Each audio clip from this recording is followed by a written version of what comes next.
This is Ropata and this is Tai Tangata Whānau voice Taranaki.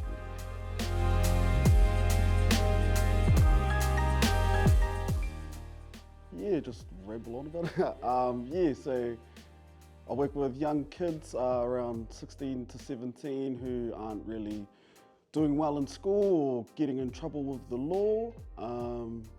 I feel like I can relate to them because I was that young person too, like running around getting into trouble, and school wasn't really my thing either.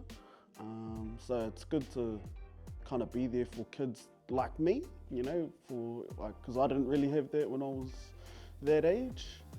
So yeah, I just try and support them, aki them and encourage them, I think our whānau need a little bit more education around haura, around what they put into their bodies, about moving, exercise and all of that. Exercise is a bit of a passion of mine. And we've got bad cases of diabetes, all of that, all around. My dad's diabetic as well. And so I've seen the effects of that. And yeah, it's just, we ingest all this kai that's not good for us. We love our kai, don't get us wrong, but it's, a little bit more education around what kind of kai is good for us, and protein intakes, all of that kind of stuff.